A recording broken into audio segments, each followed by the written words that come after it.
नमस्कार दोस्तों, आप सबका स्वागत है आपके अपने YouTube channel M with you पर। आज हम करेंगे संविधान के संवैधानिक विकास से संबंधित क्वेश्चन आंसर। भारत का संविधान भारत को कैसे वर्णित करता है? तो भारत का संविधान वर्णित करता है कि भारत राज्यों का संघ है, कोई भी राज्य अलग अलग नहीं है। तो ऑप्शन बी सही होगा। दूसरा क्वेश्चन है, सार्वजनिक हित याचिका की संकल्पना की शुरुआत कहाँ से हुई? सार्वजनिक हित याचिका की संकल्पना की शुरुआत यूएसए से हुई। ऑप्शन सी सही आंसर होगा। निम्नलिखित में से भारतीय संविधान के सबसे ऊपर अधिक प्रभाव किसका पड़ा? भारतीय संविधान के सबसे ऊपर प्रभाव भारत सरकार अधिनियम 1935 का पड़ा। तो ऑप्शन ए सही होगा। संविधान की संरचना की परिकल्पना का उद्भव सबसे पहले कहाँ हुआ? तो संविधान की संरचना की परिकल्पना का उद्भव ब्रिटेन में हुआ। ऑप्शन सी सही आंसर होगा। किस देश ने सबसे पहले विश्व को लिखित संविधान दिया? तो अमेरिका ने विश्व में सबसे पहले लिखित संविधान दिया। विश्व में लिखित संविधान किस देश का सबसे विस्तृत है? विश्व का सबसे विस्तृत संविधान भारत का संविधान है। ऑप्शन डी सही आंसर होगा। संविधान सभा के संबंध में निम्नलिखित कौन से कथन सही हैं? वह वयस्क मताधिकार पर आधारित नहीं था। बिल्कुल सही ऑप्शन ए है।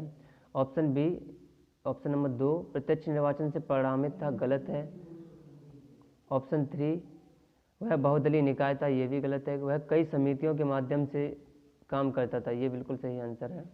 तो हमारा आंसर हो जाएगा सी 1 और 4। भारत का संविधान 1950 को लागू हुआ। भारत का संविधान 26 जनवरी 1950 को लागू हुआ। ऑप्शन सी सही आंसर होगा। भारत एक संप्रभु लोकतांत्रिक गणराज्य बना। 26 जनवरी 1950 को भारत एक संप्रभु लोकतांत्रिक गणराज्य बना। ऑप्शन सी सही आंसर होगा। संविधान द्वारा भारत के संविधान को तैयार करने के लिए कितनी समितियों का गठन किया गया? तो संविधान द्वारा भारत के संविधान को तैयार करने के लिए 17 समितियों का गठन किया गया था। ऑप्शन सी सही आंसर है। भारतीय संविधान है, भारतीय संविधान बहुत ही कठोर है, लचीला है, अंशतः कठोर है, अंशतः लचीला है, उपयुक्त में से कोई नहीं। तो भारतीय संविधान ना कठोर है ना लचीला है, तो इसके लिए उपयुक्त ऑप्शन यही होगा कि ऑप्शन ई। भारत एक धर्मनिरपेक्ष देश है, इसका तात्पर्य है भारत एक धर्मनिरपेक्ष देश है, इसका तात्पर्य है कि उसका कोई राज्य स्तर पर धर्म नहीं है। ऑप्शन बी सही आंसर होगा।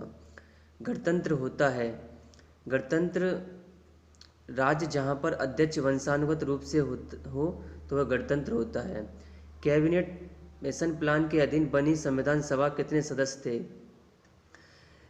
इस संविधान सभा में 389 सदस्य थे। तो ऑप्शन ए सही आंसर होगा। बेबेल योजना की असफलता का मुख्य कारण क्या था? बेबेल योजना की असफलता का मुख्य कारण यह था कि कांग्रेस और मुस्लिम लीग के मध्य सहमति नहीं हो पाई थी, तो इसी कारण यह बेबेल योजना असफल हुई। भारत का संविधान 26 जनवरी 1950 को प्रख्यापित किया गया क्योंकि वह एक शुभ दिन था। गलत है। संविधान को रूप देने वालों की यह इच्छा थी। यह भी गलत है।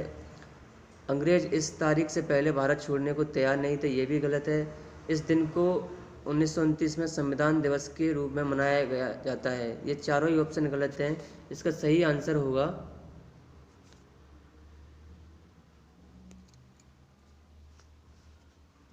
एक मिनट रुकिए।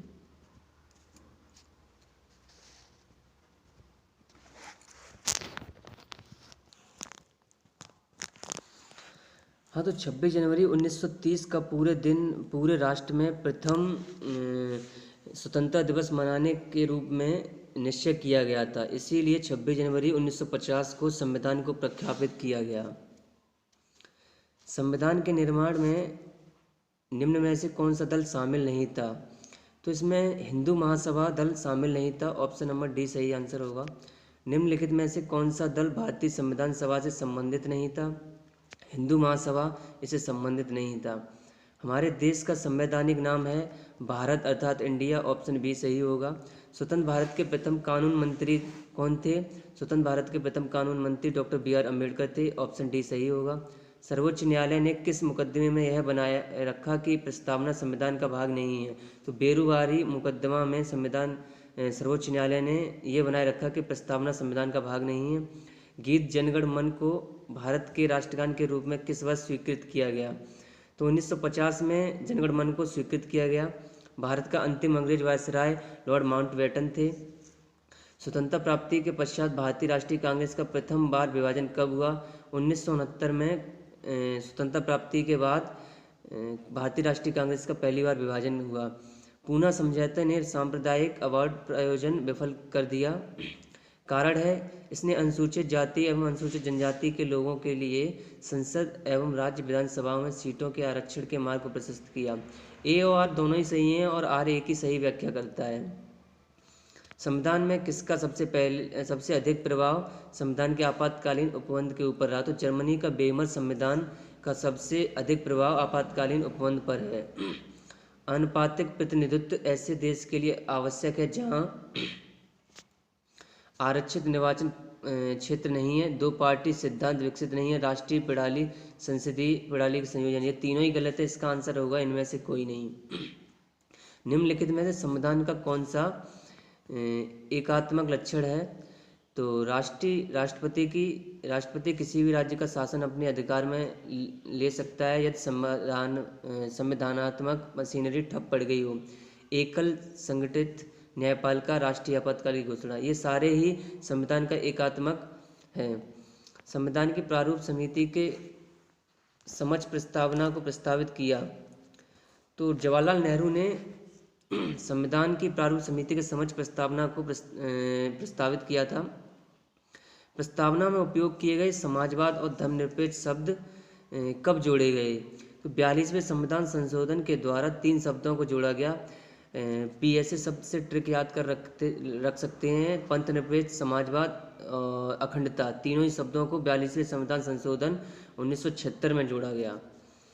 निम्नलिखित में से कौन भारत को एक धर्मनिरपेक्ष राज्य बताता है?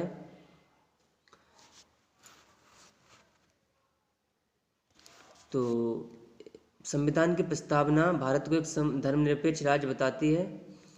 तो भारतीय संविधान की मुख्य प्रस्तावना है विचार, विश्वास, धर्म, अभिव्यक्ति। ऑप्शन बी सही आंसर होगा।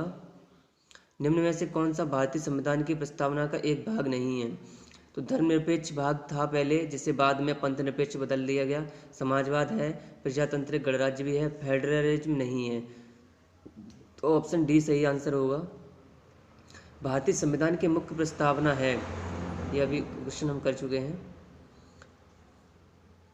प्रस्तावना की वह प्रावधान जो सभी वयस्क नागरिकों को मतदान का अधिकार प्रदान करता है कहलाता है। तो प्रजातंत्र कहलाएगा। संविधान के उद्देश्य में क्या वर्णित है? समाजवाद, पंथ निरपेक्ष, लोकतांत्रिक गणराज्य। ये ऑप्शन बी सही होगा। भारत में एक बलशाली केंद्र के साथ संघीय पद्धति की धारणा कहाँ से ली गई है? तो ये कनाडा से ली गई है।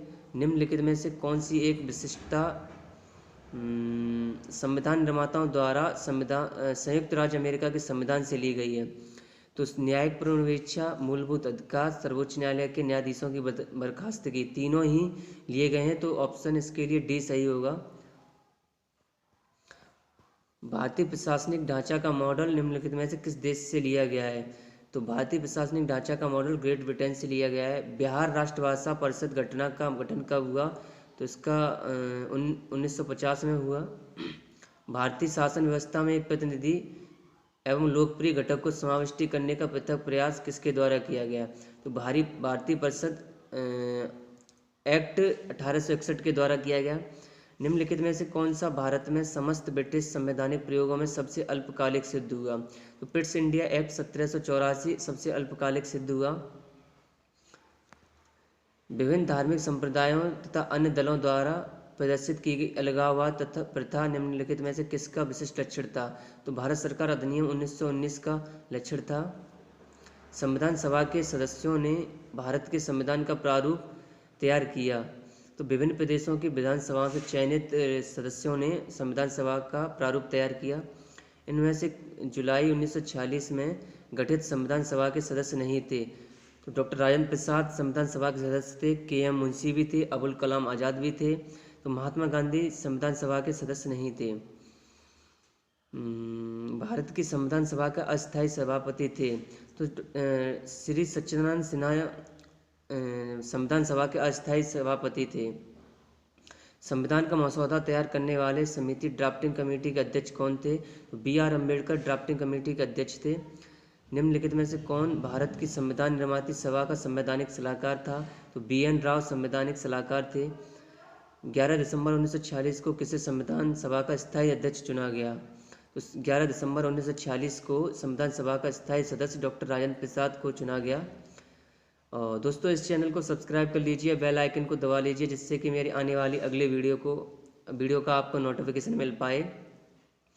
और लाइक करिए, कमेंट करिए और वीडियो को शेयर करिए, जिससे कि ज़्यादा से ज़्यादा लोग इसे वीडियो को देख पाएँ और अपने क्वेश्चन आंसर कर पाएँ। धन्यवाद।